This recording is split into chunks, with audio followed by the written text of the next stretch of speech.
Hi, I'm Jonathan Knight, and this is B-Movie Madness. The movie I'm going to review tonight, well, for the first time in a long time, I'm going to pick a movie out of the trash can. Let's see what we got here. Oh, it's a good one. It's the one and only shot-on-video classic, Blood Lake.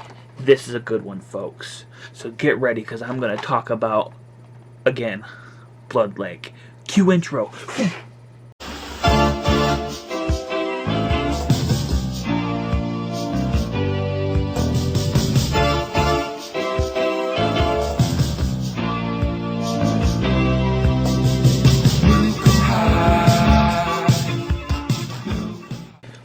Welcome back. Now, Blood Lake. I gotta say it a couple times because it's like Beetlejuice. Now I've reviewed quite a few shot-on-video movies on here. I think my most viewed review ever on here is Venus Flytrap, which is, in my opinion, probably the most obscure movie I've reviewed on here, but yet it has the most views. I don't understand it. I'm happy about it because I'm very critical of my own work, but I actually really like that review. I think it's, for what it is, it's well done. But Blood Lake, though. Blood Lake is fairly well known in the shot-on-video community. It's just hit DVD for the first time this year. And I actually did not watch this movie until this year. But my first time watching it was not this awesome special edition right here. The first time I watched it was a VHS rip that I downloaded, because I think the VHS goes for a lot of money, and I just don't want to spend that much money on a VHS. Even though I would love to have a copy of this on VHS, I just can't spend up to $100 on one. But I watched it, and although the nighttime scenes were kind of really hard to watch, they're much clearer on this one. Not super clear because it's still shot on video. And I don't recommend shooting at nighttime on video outside, but I still was very charmed by it. It's a very strange movie. It's not a movie, if people are asking me, I want to watch a shot on video movie, which title would you recommend? I would not recommend this one right out of the gate. This would be one that I would recommend after you watched quite a few of them that you enjoyed, of course.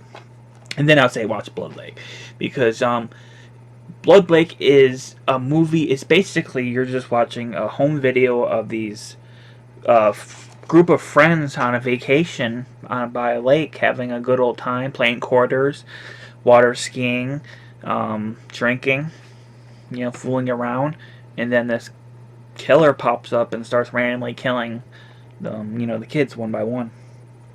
So you're basically watching like a home movie, but I found myself, while watching it, sucked in to the movie. I felt like I had fun watching these kids just having fun. But what am I talking about? The star of this movie. The thing that makes this movie so awesome is the one and only godlike figure that is Little Tony, who has a glorious mullet, and his dialogue, the fact that he wasn't nominated for an Academy Award just shows you how fucking stupid the Academy Awards are. Just look on the cover here. It even has a quote from Little Tony. It says, "You gonna be a butthole this weekend? Or are you gonna let me drink?"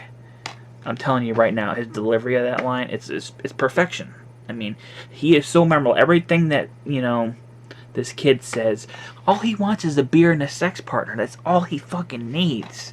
And then he has to deal with, this fucking guy going around killing people, typical, You will go on vacation to get laid, and look what happens. You have to deal with a guy in a cowboy hat, cowboy boots, and a knife with a compass on it. Which, oddly enough, I've had to deal with something similar. And having a mullet, much like Tony, when you have a mullet, you have certain responsibilities. And certain responsibilities, sometimes you have to face off killers. I mean, it's just, they're jealous. I mean, it just happens. But, never mind that. Let's talk about the movie. Blood Lake was directed by Tim Boggs, and like I said earlier, it's about a group of kids who are going to this lake to have a summer weekend, having some good old time. And there's a guy, like I mentioned, that has cowboy boots, cowboy hat, and a knife with a compass, who just is killing people, anybody who's around that lake, pretty much, and eventually starts killing off the kids there, having a good old time. This was, like I said, directed by Tim Boggs, and it is it's not super gory. You know, one of the things about shot and video movies is usually the one thing they do have is a lot of gore. Video violence, for example, has some really good gore. My favorite shot on video movie, Redneck Zombies, has a lot of gore. This movie has some gore. It's actually pretty restrained for the most part, but it does have some decent gore. It has a nice stabbing. He ties his kid up to a tree and stabs him. It's nice and bloody. And then there's a really good throat slit, which is the one special effect in the movie. You see the neck cut open. And that's really actually real done. On the commentary track, I think they said the same guy who did that did the effects for a 1989 slasher movie called Offerings, which I'm a huge fan of, so I recommend that one as well. So it's not super gory, but it's gory enough for me. You know, I'm a gore hound, but it's gory enough for me. I think it's violent enough. I think the reason why it's so entertaining is just because, I actually really like these characters. I like spending time with them. I just felt like I was part of the gang. I felt like, that movie, The Final Girls. I felt like I got sucked into this movie, but I didn't get killed. Maybe I did. I don't know. And another thing that makes this movie so damn awesome is the soundtrack by Voyager. You've never heard of Voyager? Sadly, not a lot of people have.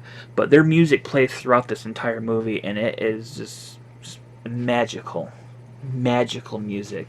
Very hard to find music too. In fact, the opening credits track, all throughout the night, I actually have a music channel for B Movie Music called B Movie Madness Radio. It'll be linked at the end of it, and I actually had that song on there, but I had to rip it from the movie because they play the whole thing in the movie, I believe. And I had to rip it because I couldn't find it. And I actually tried to message the lead singer of Voyager, and he never got back to me because I was really interested, and I was even willing to pay him just to get the music out there because I just really like Voyager's music. I think it adds to this movie and it gives it that nice 80s feel. You got the mullet, you got the horny teenagers, you got the killings. It has everything. But the one thing people like to talk about is the ending of this movie. The ending of this movie is probably one of the most strangest I've seen in a shot on video or a slasher movie in general. At the end of the movie, you see the killer fade in to where the lake was, and it looks all like it's winter now. It's all dead looking, and the lake is completely dried out.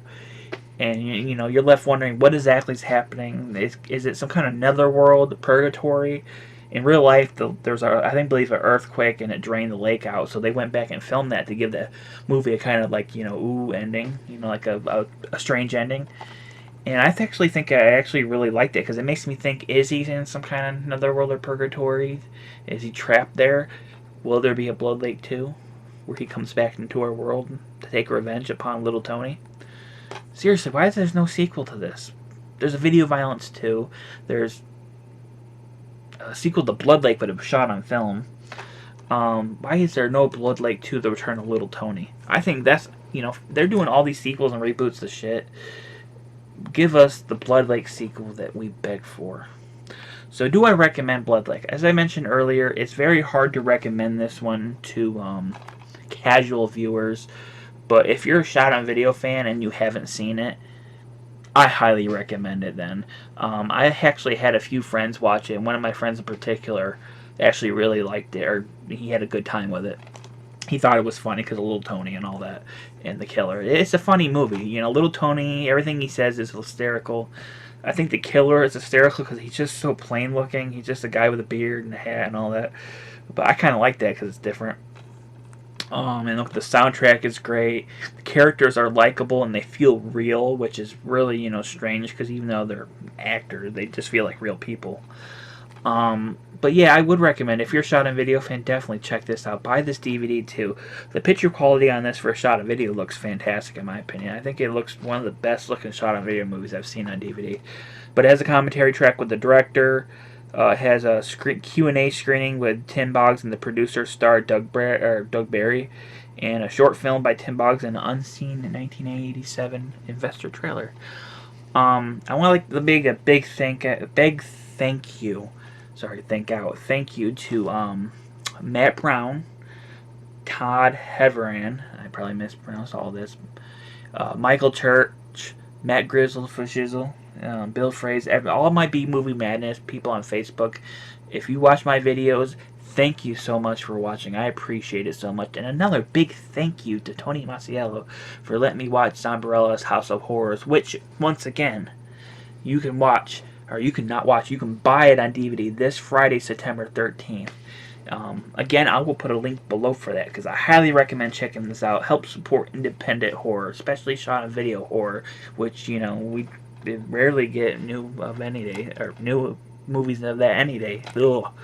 We don't get new stuff like that every day. So, once again, you know, if you like my channel, subscribe, comment. Just, you know, if you want to chat a little bit, it's cool. Let's just chat. I'm gonna try to review a little bit more. I really want to do more shot on video movies because, you know, I just love them. And Blood Lake is my like new favorite. If I have a top 5 shot on video movies, it would probably be in the top 5.